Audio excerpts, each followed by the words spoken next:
Hi, guy we don't know. We were expecting him to walk in the door with somebody else. Yeah, the kid. The explosion of laughter and claps that we're gonna hear when he walks in that door.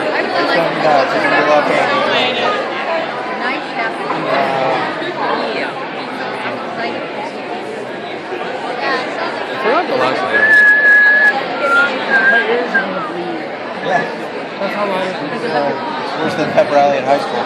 Yeah. Oh God! Don't remind me. Okay. That's bad. Grab a book. I need rupees. I need rupees. I need lots of rupees. I am killing everything. What do you think I've been doing? I think drop big rupees. Bump into Alright, you guys ready? My ears! Some voice extra guy? Who? Alright. Thank you so much for waiting. Introducing Mr. Vic Mignogna.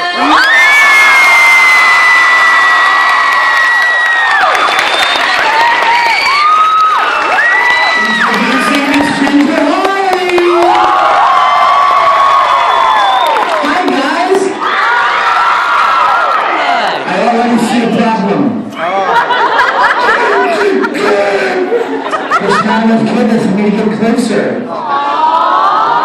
Get a little closer. Now don't be shy. How many are old enough to know that jingle? Get a little closer with Aaron Extra Dry. Alright, and now I'm 70 years old. How are you guys? I'm so glad you're here. How many of you, this is your first Megacon?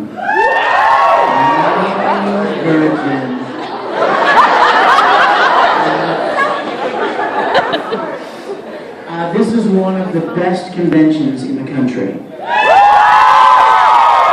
Believe me, I know. I've been to so many events. I've been everywhere, man. And I love coming back to Megacon. Every year, when they get ready to send out invitations to Megacon, I think to myself, they're not going to invite me back. They're tired of me! And then I get an email from Beth Wadira, and she's like, Vic, we would love to have you back. You're part of our family. And I'm like, sweet. So I'm very, very happy to be back here with you guys. I have a couple of things to tell you. Did they show you some of the concert? Yeah! OMG. I have to tell you what's on this disc, okay? Because I think you may be interested. What? No, not that part. A lot of you guys know that I write and produce music professionally, and I've sung theme songs to a lot of anime series, and I have several CDs of my own. And occasionally I'll do a concert at a convention. And so I did one last year in Houston, and they told me that they were going to have really nice cameras and a jib arm, you know, that swoops over the audience, and all kinds of fancy lights and fog machines. And I was thinking this would be a perfect opportunity to shoot a concert video. So I did, and it turned out really, really good. It looks great, sounds great, but there's a couple of special things on this DVD that I think you need to know about. How many of you have ever heard of a live-action parody that I did of Full Metal Alchemist called Full Metal Fantasy? Now, you want to know what Full Metal Fantasy is about? I'm going to tell you in one sentence, and I'll let your brains take it from there. Voice actors cosplaying as their characters. My brain exploded! I know, you're wondering, how do I play Edward Elric, right? I play him like this.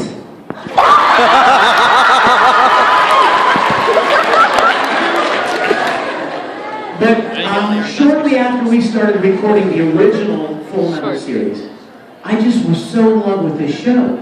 I had done like 50 or 60 shows by that point, but there was something really special about Full Metal. And so I came up with this idea, because I wanted to cosplay. So I came up with this idea, and then I started asking some of the other voice actors if they would be interested in doing it too. So we got together one weekend in Houston, Texas, and we made Full Metal Fantasy. Now, it's really fun. How many of you have seen it? Look around, not many people. And there's a reason for that. Because I used to show it at the conventions. It wasn't online, it wasn't on any disc anywhere. The only place you could see it would be like this at an event that I was at. And Funimation contacted me about a year after I made it, and they said, this Full Metal Fantasy thing's getting really popular. And I said, I know. That's cool, right? They're like, yeah, no. It's not cool because what if the Japanese company that owns Full Metal Alchemist gets mad at us for making a live action Full Metal thing? And I'm like, well, yeah, but it promotes their show. I mean, how many other shows can say that the voice actors loved it so much that they actually got together and dressed up as their characters and did this? And they're like, yeah, but you're Ed, you know, it's weird. They're like, that would be like Mark Hamill making a Star Wars fan parody. I mean, this is weird. And so we stopped showing it for a long time. They asked me not to show it. I didn't want to make anybody mad, right? So we put it away for a long time. And then just about, I don't know, maybe a year or so ago, they started allowing me to show it again. And this is going to be the death of me. I feel like a horse, like I'm tethered to the barn. Anyway, and so I started, when I do concerts, when I do live concerts, I show it as part of the concert. And then I'll sing the Brothers song. You guys know that one, right? It's so sad. How can I repay you, brother mine? And with Full Metal Fantasy and the lights and stuff, it's beautiful. So, as I was putting the DVD together, I thought, you know what? Maybe it's time to make Full Metal Fantasy available to you. So, Full Metal Fantasy is on the DVD, the live concert DVD. I've got it at my table down at the signing area. I want you to come down after this, okay? See this guy right here? He's shooting a documentary, and I want him to think that all y'all like me.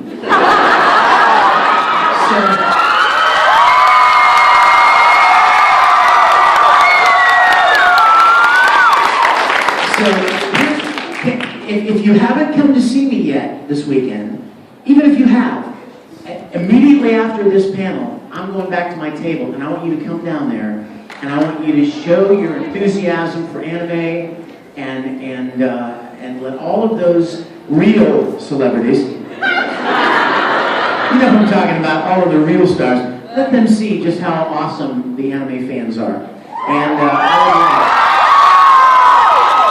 because I've been telling him the whole time, I'm like, dude, anime fans are off the charts. They're the best fans ever.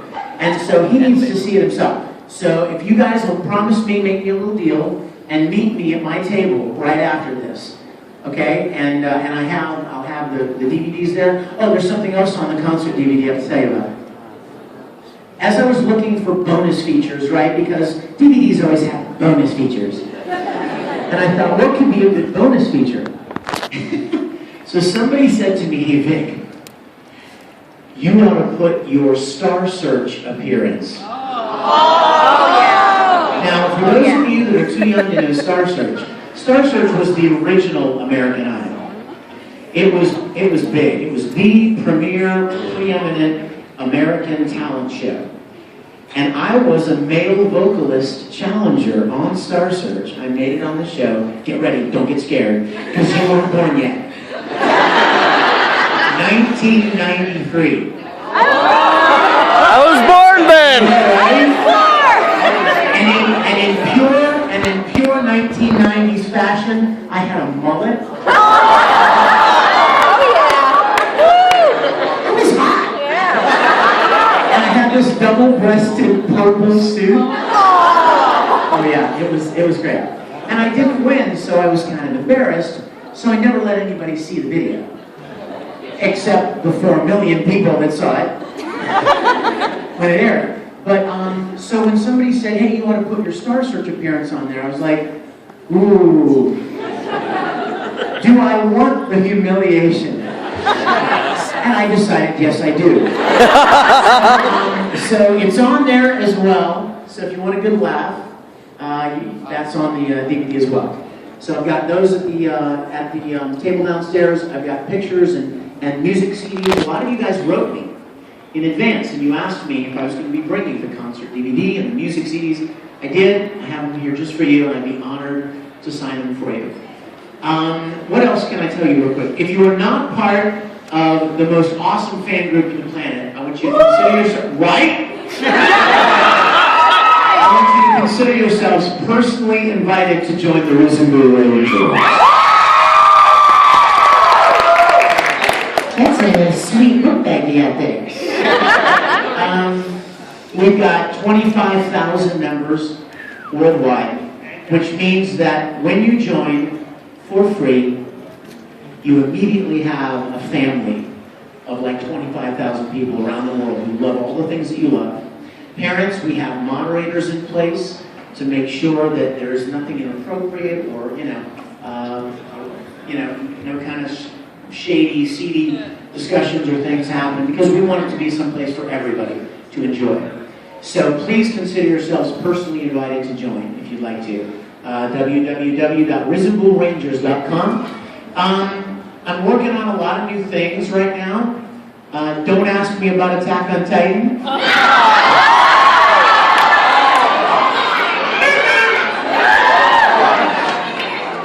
I will tell you that I'm very excited. I think it's a great show, and I think right now, as we speak, they're at Academy Boston, right now, showing the first dub. So, but I can't tell you any more than just that.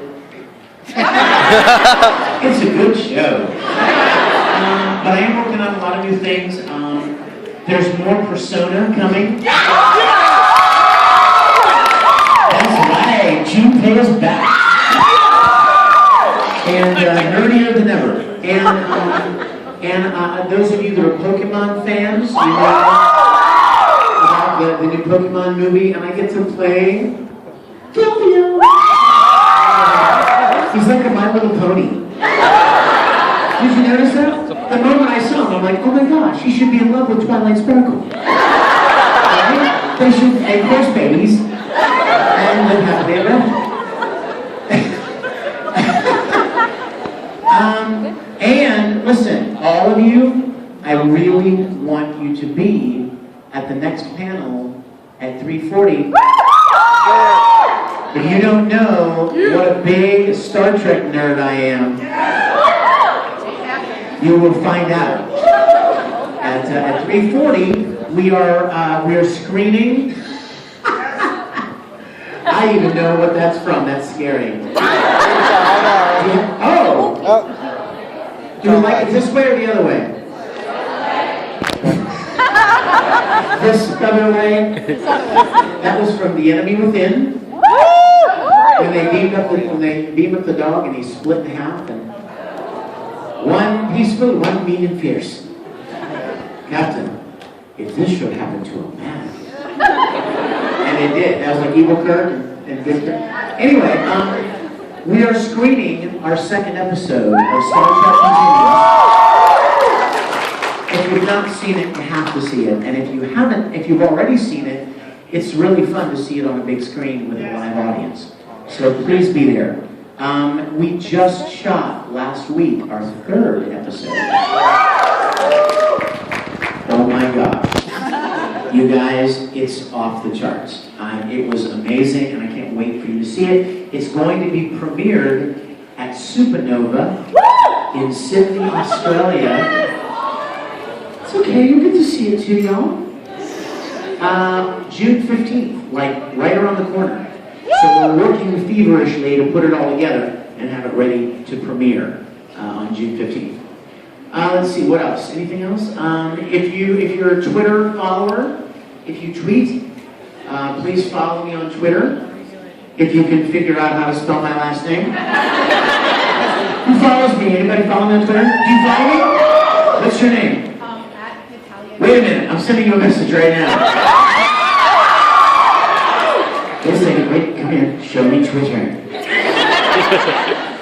Okay, and I'm going to message. Now what is it? At Italian. Italian? Yeah. Hellion. Hellian. Wow, that's a cool name. At Italian Hellion. I heart you so much. Give me a kiss. Get over here.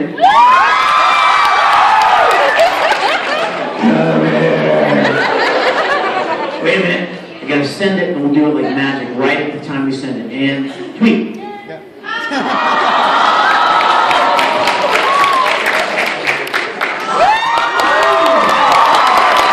we have to do it again. My mom wasn't ready.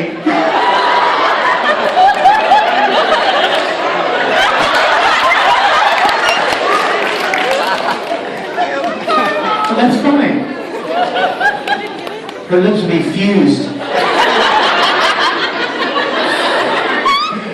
You guys, I want to take some time to talk to you about anything you want to. Man, I would love more chord.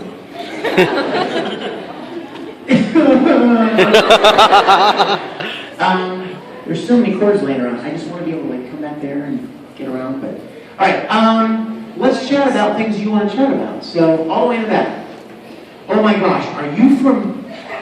Don't tell me, Sayuki. Yes. Sweet, that's some old school girl. Oh my gosh. How's your darling mother doing? She passed away. No, she didn't. I don't know what happened to her.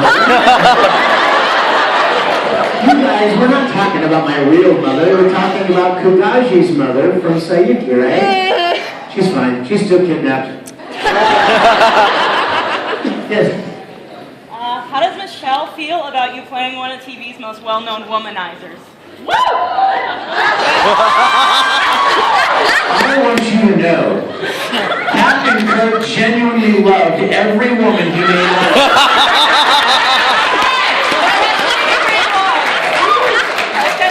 Can I tell you something funny?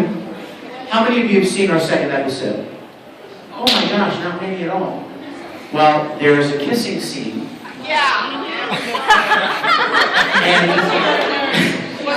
And when Michelle read the script, she was like, "What's this? You're kissing somebody?" And I'm like, "No, baby, I'm not kissing anybody. Captain Kirk."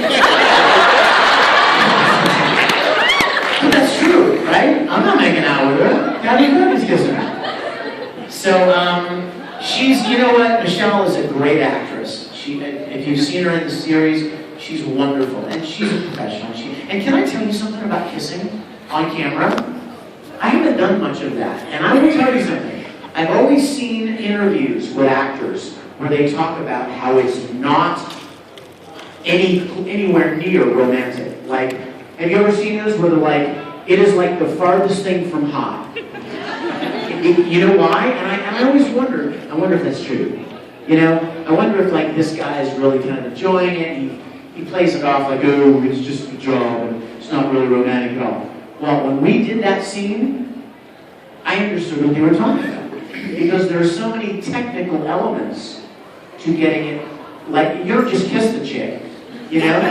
The camera's moving, they're rolling focus. You have to hit the mark on the ground that you've set, and your mind is completely caught up with the mechanics of the shot.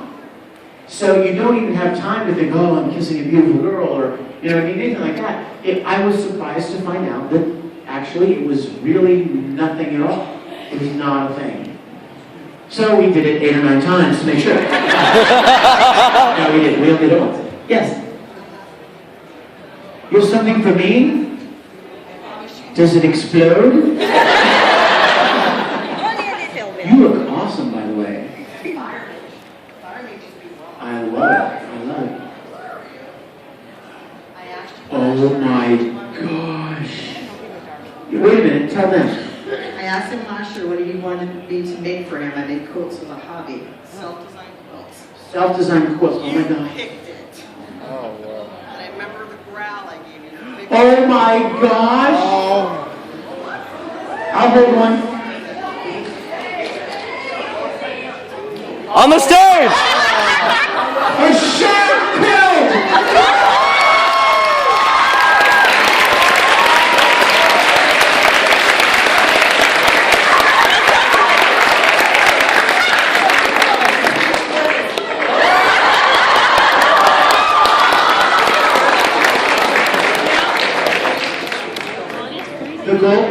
The gold is the capping color. The back, bottom, one of the bottoms is just each of the stars, shells on the bottom are cross-stitch finger symbols. Oh my God. Oh my Damn, she went all out. Holy shit.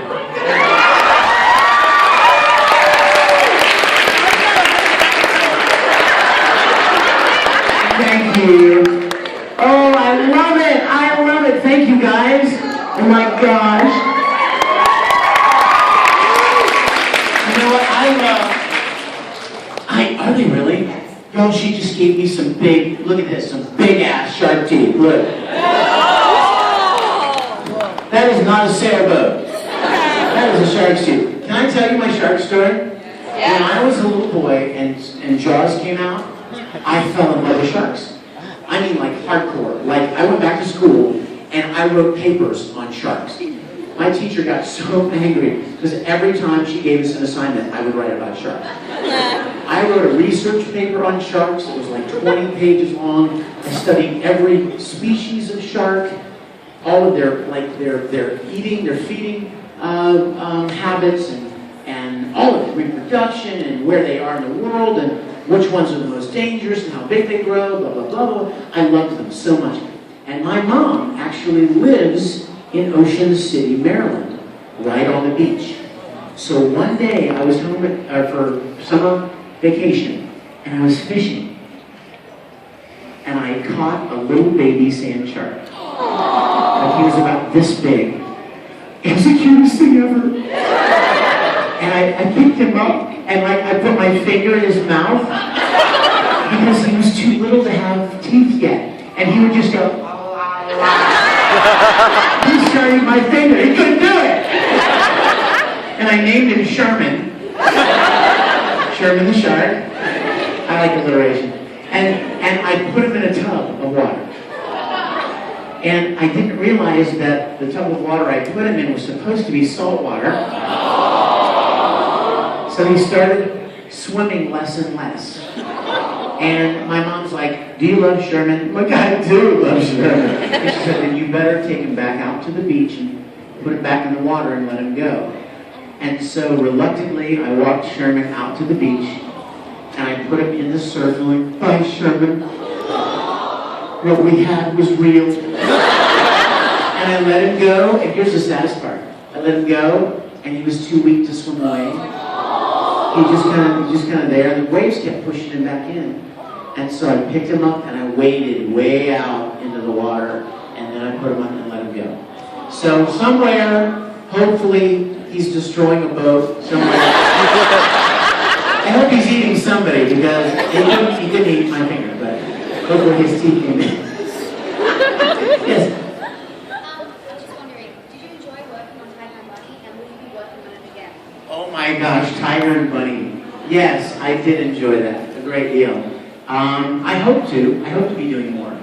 I keep getting cast in these little weird roles in these shows, like Tiger and Bunny and Sword Art, and these weird little creatures, different characters, which I love, and I hope there's more, because I did enjoy that a lot.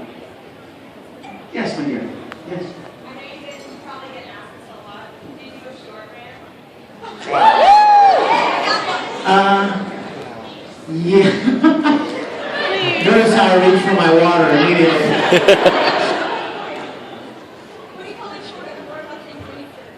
Oh, I like that one. I'm going to do that one. Okay, I'm just going to do one, okay?